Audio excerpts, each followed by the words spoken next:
Hello, my name is Putkonen. Thank you for joining me. Today I'm talking about detachment, letting go of my and mine.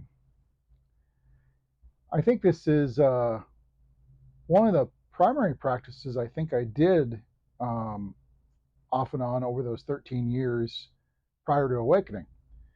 And so I find that I think we could all use a little more detachment because I clearly see that it is attachment. It is trying to hold on to that which is ephemeral, impermanent, and ever changing that causes suffering because as it goes away, as reality rips it from our grasp, so to speak, that is where it hurts. And so if you're not holding on, it doesn't hurt when it goes away. And so I think it's a good practice in general for spirituality. But after awakening, I also found that practicing detachment, letting go of my and mine, is a way of diminishing the me. Because when people ask me, well, what can I do to awaken? I say there's only two things you can do. The first is be still, silent, and fully aware, not even thinking. And that's the primary thing. Regularly be still, silent, fully aware, not thinking. But eventually, inevitably, people feel, well, I feel I must do something. I can't be sitting around doing nothing all the time. And so when you insist on doing something, that's where part two comes in. I say, look at the me, this that you think and feel yourself to be. Inquire, observe, delve into it, diminish the me. And that's the only things you can really do. Now, to diminish the me, one of the ways you can do this, of course, is to get rid of the derivative my and mine. The less my and mine there is, the less me there is involved. And so I find it is a good practice to create a more conducive environment for awakening. Not to mention, as I said, it's just a good practice to decrease suffering. Now, when you are practicing detachment, don't get overly fixated and thus attached to this. You don't need to put a lot of effort and make it absolute that I must be detached from everything or anything like that. It's kind of like when there's a story. It's a little bit of a misquote or a misunderstanding of Buddhism, but there was a story that um, somebody came to the Buddha and said, I'm suffering. How do I overcome my suffering? And he said, cease desiring. And the guy goes off and for a little while, and then comes back after a while and says, well, now I'm desiring not to desire. Ah, well, that's where you're getting stuck. The point is not to desire to not desire. It's to just let go of desire. Let go of desire as much as you're able. Now, of course, that is, as I said, that's a somewhat mistranslation of what the Buddha said, because the Buddha was actually talking about tanha, which is craving, thirsting, longing, not desire specifically. So it was a very specific thing.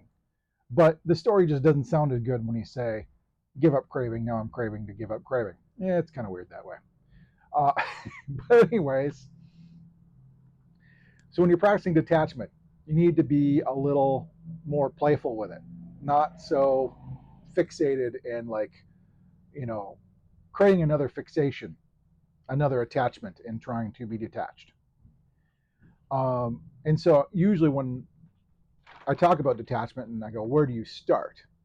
I'll say the first thing you do is try to let go of as much my and mine as you can. Just, whatever you can let go, let it go. Of course, this presupposes that you are aware and you notice when there's me, when there's a me in there with my and mine. When you notice the my and mine, you just let it go. Because all this attachment is you making effort to try to hold on to that which is impermanent. And so what you're really doing is you're just ceasing to make the effort. You're giving up the effort and you're just letting it slip away. And you do this as best you're able. If there's something that you cannot let go of so easily, that's where I recommend delving into the roots of your hangup. Why can't you let go? On what basis can't you let go? How are you holding on? Why are you holding on? Because if you really delve into, well, why can't I let go? What am I getting out of this? What do I think I'm going to get out of this by holding on? You're bringing up your own beliefs, assumptions, conditioning to the conscious awareness, the conscious mind. And in that way, it has to rectify with current understanding. And so you're bringing unconscious, sometimes very old conditioning to current awareness understanding, and it has to resolve itself in some way. And there could be many reasons why you don't want to let go. I once talked about an analogy of like holding a gold bar over a precipice and saying let go, and the person goes, well, how can I let go? Because they see all this potential value for themselves if they can hold on. And so that's one avenue of delving into your holding on, is why are you holding on? What's your advantage? Some people don't want to let go because they fear that if they let go, it'll go away, as if it'll instantly disappear. They think that it's my holding on that's keeping it here.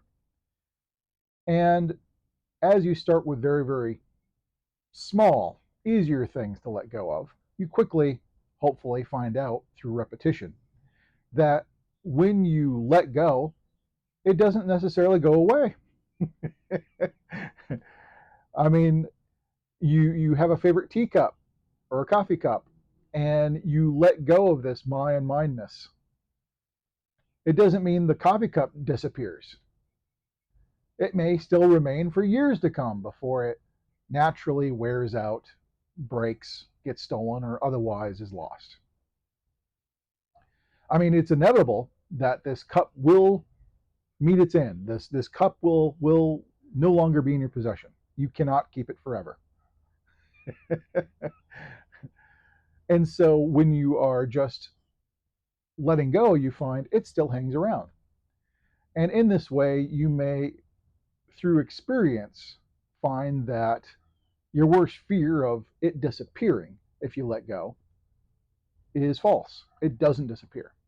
And so, through this habitual practice, this, regularly trying to let go, this, and then when you do let go, seeing the results of this letting go, that it doesn't accelerate things parting, that inevitably when it does part, you're no longer suffering because it's not being ripped from your grasp.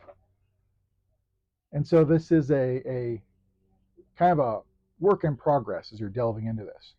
Now, I'm just kind of giving high level principles because even when I started practicing detachment,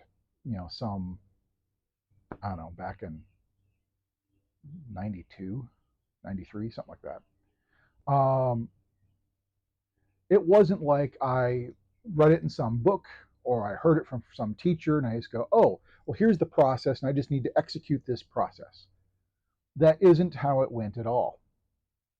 You learn the basic principles that attachment is either me consciously or subconsciously, unconsciously holding on. It is my effort to grasp something. From that standpoint, you delve into, why am I trying to hold on? Can I hold on? What are the results of me trying to hold on? And you fully look at this, and explore it. And as you learn about what's going on, it's actually seen for what it is. Sometimes it gets very easy to let go of things. Now, there is a story that I've referred to oftentimes of the bank teller. And I think this is a good example of detachment, because the other thing some people think about when they're practicing detachment is they think that means I need to get rid of everything. Getting rid of things doesn't really make one detached. It just simply makes it no longer available. I mean, whether a penniless person is truly detached from wealth is hard to say because they simply don't have any. And there are many a monk that even know in the past they've had no possessions of their own other than a bowl and a robe. they were very attached to that robe and bowl. And so having few material possessions does not relieve attachment to material possessions. It does not mean you really let go. To really let go is something else. And in fact, you don't need to get rid of things in order to become detached from it.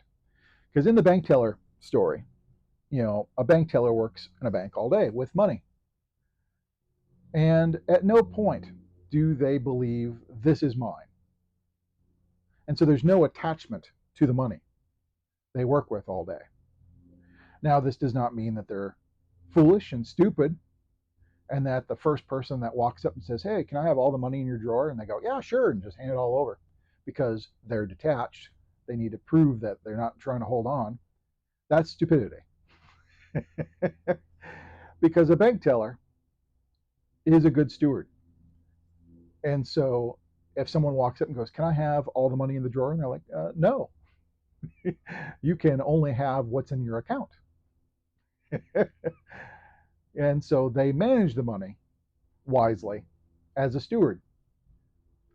Now, the other thing is as they never think it's mine or mine, if one day a bank robber comes in and forcefully takes all the money in the drawers, the teller doesn't feel any personal loss. They don't feel, I lost all the money I had. That isn't the case. It wasn't theirs in the first place. So there's never that thought of, I lost something when the bank is robbed. And so there's this detachment that can happen where you're not trying to hold on, but you can still work with it. And so a detached person can still enjoy a good meal. It doesn't mean they can't have any enjoyment. If they enjoy their meal in some way, that shows they're attached to it. That's nonsense. You can still enjoy what is, as long as it is. But when it isn't, you're still okay. And the goal is also not only possessions, but your own activities. Because in karma yoga, they talk about acting without expecting the fruits of action. And so they're talking about a detachment, or letting go from the results or the fruits of action. And one way you can check to, and this is an analogy, but an analogy, one way to check that you are detached from the results of action is, say you took on a project, could be nonprofit, could be for work, whatever, but you took on a project and you get 95% of the way there. It hasn't been finished. And so the results and everything hasn't been revealed, but for some reason you are unable to complete the project and you stop. And as you walk away, somebody else sees what's happening, picks up the baton, so to speak, completes the last 5% of the project, and gets all the credit for the project. If there's any wince of I didn't get any recognition, or I didn't get something from the 95% of work I put into this project, that is showing a attachment to your efforts. You made this effort expecting something in return, and that someone else got the benefits when you put in more work means you were attached. Because if you're truly detached and you couldn't finish the project, so you gave up the project. If someone else completed it, great, good for them. The project got completed. If anything, that's a good thing. I mean, you started the project thinking it should have been done. Somebody else completed it. Great.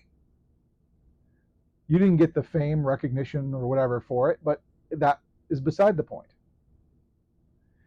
And so these are ways to maybe test your own attachments. But I mean, as you look at your attachments, again, you're just letting go of what you can let go of as a first wave. Because sometimes it's as simple as recognizing I'm holding on, and so you let go. Kind of a whew, and you just let it go. And sometimes that's enough. But if it keeps rearing its head, so to speak, An attachment or a reaction keeps coming back. Well, that means there is something within you that is holding on an unconscious level. Because consciously you try to let it go, but on an unconscious level, there's something holding on. And so then you need to see that. You need to root that out and see it. What is it that can't let go? Because if you can really see whether it's fear of whatever you let go of disappearing, you know,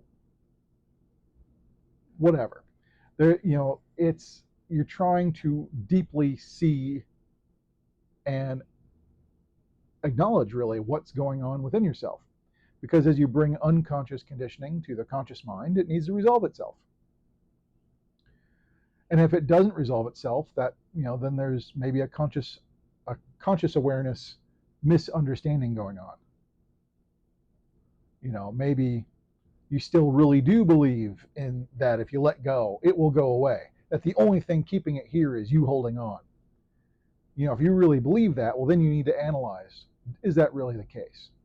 And you need to really honestly look at what's going on. Because if you really look at, say, a coffee cup, it's going to wear out, or it's going to break in the dishwasher, or it's going to accidentally fall and be shattered, or someone might swipe it from the cupboard. Any number of things could happen. You need to recognize and feel viscerally, experientially, that, yeah, this is going. I can't hold on to it. Why am I trying to hold on to this? I can simply enjoy it while I've got it, be very appreciative and grateful, that I've got it. But when it goes, there's nothing I can do about it. You can't stop it from shattering in a dishwasher. You can't stop someone from swiping it if it's in a cupboard. You can't stop an accident from happening, because accidents happen of their own accord. I mean, you could get more compulsive and fixated on keeping it. I got to be extremely careful so nothing touches it. Well, then, if anything, it's going to be even worse for you when it really does go away still, because accidents happen. Things wear out. It will leave. There's no way to keep it. And so you got to come to terms with impermanence. You need to embrace the impermanence of things. But also you need to recognize that you can't hold on. You can't fight this current, this flow. It's inevitable. And so in this way, you're just, I'm kind of giving just the principles, but you may delve into this and find a way just for yourself of how to look at and resolve this letting go. What you don't want to do, of course, is if you spot you're holding on to something, use the other hand to try to pry it away. You don't want to use effort. You don't want to use conscious effort against an unconscious effort. Because the unconscious effort would be trying to hold on. You don't want to consciously try to pry that loose. That doesn't resolve the unconscious grasping, because what will happen is, as soon as you find something similar, something that, if it's a commodity, something that can be replaceable in terms of something similar, the unconscious tendency will be just grasp on that instead. It will instead replace the grasping from one item to another item. And so consciously trying to force yourself to let go isn't the way. Instead, it is to experientially delve into what is attachment, what is impermanence, what is it that's going on, how and why am I doing this, what's my base concepts, assumptions, beliefs of why I'm trying to hold on and why I'm benefiting by holding on, trying to hold on. And if you see through this, you wear away the power, the strength behind the grip that's holding on. And as you repeatedly let go of small things going into bigger things, for example, you learn through experience the results of this, that, hey, it doesn't necessarily mean it goes away. And hey, if an accident happens and it does shatter, it doesn't ruin my inner peace, my happiness. My day isn't ruined because my favorite coffee cup broke. You know, there is a lighter, more playful way of living in that way. It's not so serious. And so that's kind of why I want to talk about, because I think detachment is a good practice. Now, I'll conclude by saying, not to say that you'll be totally successful in becoming completely detached. That is not the goal. It is just letting go of some things, letting go of as much as you're able. Because Brahman, self, the ultimate reality, the natural state of that is non-attachment. It never tried to hold on in the first place. And so only with awakening, enlightenment, pick your term, only with that does complete non-attachment arise. But as long as the me is believed, there will be grasping. There will be a trying to hold on. There will be a pushing away. There will be all of this. And attachment is not always just what you hold on to, but also what you're pushing away. So something else to explore.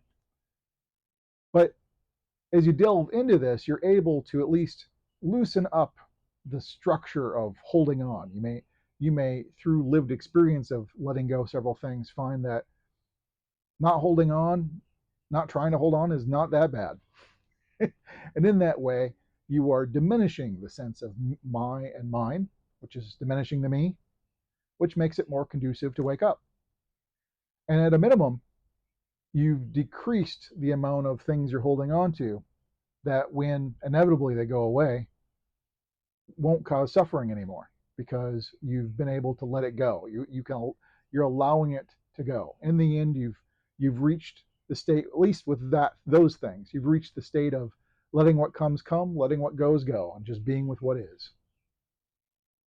But if you got any questions, comments, please post below. But until next time, thank you much.